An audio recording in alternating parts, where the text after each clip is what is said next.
अस्सलाम वालेकुम नाज़रीन, प्रोग्राम क्या होगा के साथ आपकी मेजबान फाइजा बुखारी।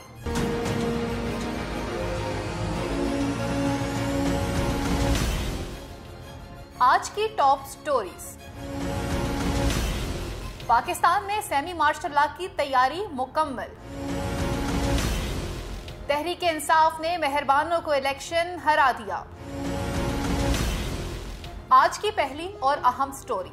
पाकिस्तान में सेमी मार्शल लॉ की तैयारी मुकम्मल। एक जानिब पर आर्मी चीफ का दौरा अमरीका और दूसरी जानिब से सदर जो बाइडन का दिए जाने वाला बयान। होलनाक इंकशाफात जो है मंजर आम पर आ चुके हैं। दौरा अमरीका के दौरान आर्मी चीफ ने क्या क्या फैसले किए, जराए ने तमाम तर मालूमात फराहम कर दी। नाज़रीन, आपको बताती चलूं कि एक तरफ पर पाकिस्तान जो है वो रजीम चेंज की बात भी करता है और दूसरी जानिब पर हमारे इदारे इस बात के हवाले से बयान देते हुए नजर आते हैं कि कोई भी रजीम चेंज नहीं होने जा रहा। दुनिया जो है वो जियो पॉलिटिकल चेंज की तरफ बढ़ रही है और पाकिस्तान को अब इस बात को तय करना है कि वो खित्ते में किस तरफ खड़ा है। नाज़रीन, आपको बताती चलूं कि आर्मी चीफ ने अभी जो हालिया दौरा अमेरिका का किया है, अपनी मुद्दत मुकम्मल होने से पहले ये दौरा जो है वो खासी अहमियत का हामिल भी है। एक तरफ पे सवाल ये उठाए जा रहे हैं कि क्या इस वक्त आर्मी चीफ का ये दौरा करना मुमकिन था, क्या उन्हें इस दौरे पर जाना चाहिए था, और दूसरी जाने पर जराए ये भी पूछते हुए नजर आ रहे हैं कि इस दौरे में इनके साथ कौन कौन लोग शामिल थे। इस हवाले से ऑफिशियली तो कोई भी खबर नहीं दी गई, लेकिन जराए ने तमाम तर मालूमात जो है वो फराहम कर दी है। नाज़रीन, इस हवाले से जराए ने अहम तरीन इंकशाफात किए हैं। जराए ने यह भी बताया है कि इस मुलाकात में सदर जो बाइडन की तरफ से कुछ चीजें बड़ी वाज़ेह तौर पर पाकिस्तान के लिए कही गई हैं। नाज़रीन, आपको बताती चलूं कि पाकिस्तान इस वक्त विक्टिम है। एक तरफ पे अमेरिका है और दूसरी जानिब पर चाइना है और सदर जो बाइडन की तरफ से भी यही पैगाम दिया जा रहा है कि पाकिस्तान को इस वक्त ये फैसला करना होगा कि वो किस ब्लॉक का हिस्सा है। जियो पॉलिटिकल चेंजेस जो हैं वो हो चुकी हुई हैं। चाइना वर्सेस अमेरिका जो है वो आमने सामने नजर आ रही हैं। खित्ते में जहां कहा जाता था कि कभी रशिया वर्सेस अमेरिका दो सुपर पावर्स आमने सामने हैं, वहीं चाइना ने अमेरिका को रिप्लेस कर दिया है। और यही वजह रही है कि आज पाकिस्तान को इस हवाले से फैसला करना है कि वो खित्ते में किसके साथ खड़े रहेंगे। एक तरफ पे मुल्क के साबिक वजीर आजम इमरान खान ये बात कहते हुए नजर आते हैं कि अगर ये रजीम चेंज ना होता और ना ही कोई बैरूनी साजिश होती तो इस वक्त रशिया के साथ जो मैंने मुआहिदे किए थे, मुल्क में सस्ते दामों में गंदम भी आ जाती और आइंदा आने वाले दिनों में मुआशी बहरान पर भी काबू पाया जाता। दूसरी जानिब पर सदर जो बाइडन ने जो बयानात दिए हैं उसमें कुछ चीजें वाज़ेह तौर पर सामने आ चुकी हैं कि इस वक्त अमेरिका जो है वो पाकिस्तान से डू मोर का मुतालबा करते हुए नजर आ रहा है। और अगर इस वक्त अमेरिका की कोई बात ना मानी गई तो बहुत जल्द पाकिस्तान खुदा नाख्वास्ता अपने न्यूक्लियर सिस्टम से गिव अप भी कर सकता है। नाज़रीन, आपको बताती चलूं कि ज़राए ने इंतहाई अहम तरीन खबर दी है कि सदर जो बाइडन ने जो वाज़ेह तौर पे पैगाम दिया है उसके एजेंडे में 5 अहम निकात शामिल थे। अगर पाकिस्तान अमेरिका का साथ नहीं देगा तो उसे अपने न्यूक्लियर सिस्टम से गिव अप करना पड़ेगा। दूसरा, सदर जो बाइडन का यह पैगाम था कि इस वक्त पाकिस्तान को अपने ताल्लुकात अपने पड़ोसी मुल्क इंडिया के साथ बेहतर करने पड़ेंगे और ट्रेड को फरोग देना पड़ेगा। और अगर पाकिस्तान इस वक्त ट्रेड के हवाले से कोई पेशरफ्त करता है तो इसका नुकसान पाकिस्तान को ही होगा, क्योंकि पाकिस्तान एक ज़री मुल्क है और यहाँ पर तमाम तरह इंडस्ट्रीज जो हैं उनको बंद कर दिया जाएगा और हमारा सारा का सारा दारोमदार जो है वो इंडिया की आने वाली तमाम तर प्रोडक्ट्स पर होगा। तीसरा एजेंडा इसराइल को रिकग्नाइज करने के हवाले से बात की गई है। इसी तरह माजी में हमने देखा था कि जनरल परवेज मुशर्रफ के दौर में भी इसराइल के हवाले से बात की जा रही थी और वहां पर यह बताया जा रहा था कि अगर पाकिस्तान इसराइल को रिकग्नाइज कर लेता है तो इससे मुल्क के अंदर बहुत जल्दी काफी तब्दीलियां आ जाएंगी, मुआशी बहरान खत्म हो जाएंगे, इंफ्रास्ट्रक्चर डेवलप हो जाएगा।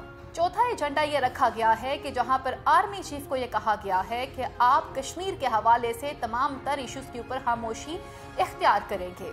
हमने देखा कि माजी में साबिक वज़ीर आज़म इमरान खान एक बैरूनी टीवी चैनल को इंटरव्यू देते हुए ये बात करते हुए नजर आ रहे थे कि हम ना तो डू मोर की पॉलिसी को फॉलो करेंगे और ना ही अपने मुल्क की सरजमीन किसी को इस्तेमाल करने देंगे, और कश्मीर के हवाले से हमारा स्टांस जो है वो वाज़ेह है। इसी वजह से इंडिया के साथ तमाम तर ताल्लुकात ख़त्म भी किए गए थे। और पांचवा एजेंडा, हमें बहरीन और कतर की तरह पाकिस्तान की सरजमीन में अमेरिकन बेसेस बनाने की इजाज़त देनी होगी। जैसे कि इस वक्त बहरीन और कतर में अमेरिकन कॉलोनीज आबाद हैं, वहाँ उनके फौजी काम कर रहे हैं और उनकी बेसिस को इस्तेमाल किया जा रहा है। यही वजह रही कि माजी में जुल्फिकार अली भुट्टो ने एब्सोल्युटली नॉट कहा था और उसके बाद मुल्क के साबिक वजीर आजम और पाकिस्तान तहरीक इंसाफ के चेयरमैन इमरान खान ने एब्सोल्युटली नॉट का नारा लगाया था। नाज़रीन, इस मुलाकात के बाद हम देखते हैं कि आर्मी चीफ जब वतन वापस आते हैं और कुछ अहम फैसले भी करते हुए नजर आते हैं, जिसमें सबसे बड़ा फैसला ये किया जा रहा था कि आइंदा आने वाले दिनों के अंदर मुल्क की मुआशी सूरत हाल को किस तरह से कंट्रोल करना है और सियासी बिगाड़ को कंट्रोल करने के लिए हुकूमत को किस तरह से इस्तेमाल किया जा सकता है।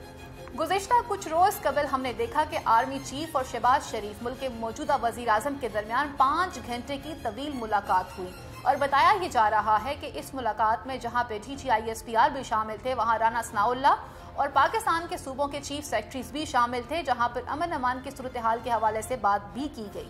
नाज़रीन, ज़राए ने यह बताया है कि ये मुलाकात 2-3 सेशंस पर मुश्तमिल थी, जहां पर एक तरफ पाकिस्तान में अमन की सूरत हाल को डिस्कस किया गया, जैसा कि सवात में एक वाक़या पेश आया उसके हवाले से कुछ प्लान बनाए गए, तो वहीं पर दूसरी जानिब पर लेवल प्लेइंग फील्ड के हवाले से नवाज शरीफ और उनकी साहबजादी के मुस्तकबिल का फैसला भी किया गया। ज़राए ने यह भी बताया है कि जो 101 मुलाकात हुई है, इस 101 मुलाकात में आर्मी चीफ ने अमेरिका के पैगाम को वाज़ेह तौर पर मुल्क के मौजूदा वज़ीर आज़म को बता दिया है, जिसमें इंडिया के साथ ट्रेड खोलने के हवाले से भी अहम इक़दाम किए जा रहे हैं। नाज़रीन, एक तरफ पर मुल्क के मौजूदा आर्मी चीफ की मुद्दत मुकम्मल होने को है, लेकिन जाने से पहले वो कुछ ऐसे फैसले कर रहे हैं जो कि नए आर्मी चीफ स्टाफ ने करने थे, जैसे कि 12 लेफ्टिनेंट जनरल्स को प्रमोट किया गया। ये अहम इक़दाम जो हैं वो आने वाले नए चीफ आर्मी स्टाफ ने खुद करने थे। नाज़रीन, ज़राए ने इंतहाई अहम खबर ये भी दी है कि जहां मौजूदा चीफ ऑफ आर्मी स्टाफ ने अमेरिका का दौरा किया है, तो इनके साथ इस दौरे में मुल्क के मौजूदा लॉ मिनिस्टर आज़म तारड़ भी शामिल थे और उन्हें साथ ले जाने की वजह यही थी कि वहां जाकर सदर जो बाइडन को और उनकी टीम को इस हवाले से कायल करना था कि अगर पाकिस्तान के अंदर सियासी सूरत हाल बिगाड़ की तरफ बढ़ती है या लॉन्ग मार्च जैसी सिचुएशंस होती हैं, तो आप हमें अलाउ करेंगे और मुल्क के अंदर सेमी मार्शल लॉ लगाया जाएगा।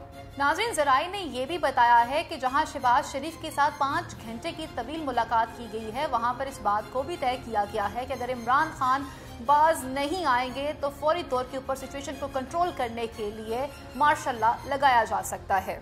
नाज़रीन, दूसरी जानिब पर अगर मुल्क में इस तरह की नारकी की सिचुएशन हो तो आर्टिकल 232 के तहत किसी भी वक्त जहां पर गवर्नर राज जो है वो भी लागू किया जा सकता है। अब देखना यह है कि ज़राए की जो खबरें हैं वो कितनी मुसद्दिका हैं और क्या आर्मी चीफ जो है वो अपनी मुद्दत कंप्लीट करके वापस जाएंगे या नहीं जाएंगे। आज की दूसरी और अहम स्टोरी, तहरीक इंसाफ ने मेहरबानो कुरैशी को इलेक्शन हरा दिया। नाज़रीन, मुल्क भर में जहां कल ज़िमनी इलेक्शन दोबारा करवाए गए, वहां पर NA 157 की सिचुएशन भी काफी डिफरेंट रही। पाकिस्तान तहरीक इंसाफ के चेयरमैन इमरान खान खुद इस हवाले से ये बात करते हुए नजर आते हैं कि मैं मौरूसियत का कायल नहीं हूं। वहीं पाकिस्तान तहरीक इंसाफ में इस हवाले से काफी गम और गुस्सा पाया जाता था कि क्यों शाह महमूद कुरैशी की साहबजादी को ही टिकट दिया गया। क्या पार्टी में ऐसा कोई उम्मीदवार मौजूद नहीं था जो इस हल्के से इलेक्शन लड़ लेता। नाज़रीन, ज़राए ने यह भी बताया है कि जहां मेहरबानो अपनी इलेक्शन कैंपेन कर रही थी, वहां पे सबसे बड़ी हर्डल इस इलेक्शन कैंपेन में खुद पाकिस्तान तहरीक इंसाफ के लोग थे। नाज़रीन, ज़राए ने यह भी बताया है कि पार्टी के अंदरूनी मामलात जो हैं वो इंतहाई खौफनाक सिचुएशन की तरफ बढ़ चुके हुए हैं। एक तरफ पे मेहरबानो इलेक्शन हार जाती हैं और दूसरी जानिब पर शाह महमूद कुरैशी जो हैं वो खुद परेशान हो जाते हैं। गुज़िश्ता प्रोग्राम में मैंने आपको बताया था कि एक मीटिंग के दौरान इमरान खान ने शाह महमूद कुरैशी को फोन इस्तेमाल करने से मना किया था और इस बात को पाकिस्तान तहरीक इंसाफ के लोग बहुत अच्छी तरह से जानते हैं कि शाह महमूद कुरैशी साहब इस वक्त दूसरे लोगों के साथ भी रवाबित में हैं। एक तरफ मुल्तान में होने वाली इलेक्शन कैंपेन जिसके दौरान खुद पाकिस्तान तहरीक इंसाफ के चेयरमैन इमरान खान भी जाते हैं और पार्टी के वाइस चेयरमैन शाह महमूद कुरैशी जो वहां के गद्दी नशीन भी हैं और अपने इलाके में काफी असर और सूख भी रखते हैं। ऐसी क्या वजह बनी कि वो हार जाते हैं और अली मूसा गिलानी जो है वो बड़े अच्छे तरीके से वहां से इलेक्शन जीतते हुए नजर आते हैं। मेहरबानो अपनी हार को तस्लीम भी कर लेती हैं। एक तरफ पर इमरान खान को अपने करीबी साथियों पर शक है तो वहीं दूसरी जानिब पर आपको बताती चलूं, ज़राए ने इंतहाई अहम खबर भी दी है कि शेख रशीद ने बहुत बड़ा फैसला कर लिया है।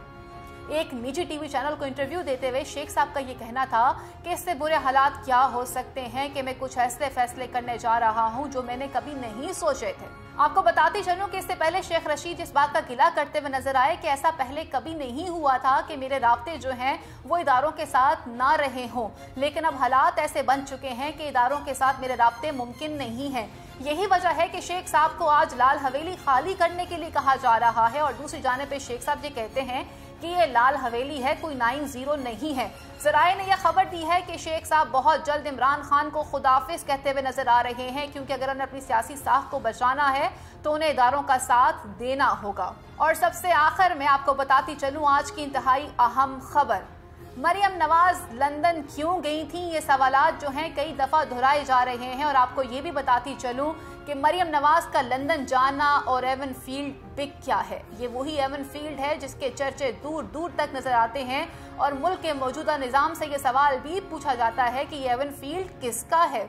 नाज़रीन, आपको बताती चलूं कि ज़राए ने इंतहाई अहम खबर दी है कि मरियम नवाज की लंदन जाने की सबसे बड़ी वजह यही थी कि एवन फील्ड को वहां से सेल करना है, क्योंकि पीटीआई कारकुनान आए दिन वहां पे एहतजाज करते हुए नजर आते हैं और एवन फील्ड बिक चुका है और इस वक्त वहां पे शिफ्टिंग का काम चल रहा है और वो शेल्टनहैम में शिफ्ट हो चुके हुए हैं। मजीद मालूमात के लिए देखते रहिए मेरा प्रोग्राम क्या होगा।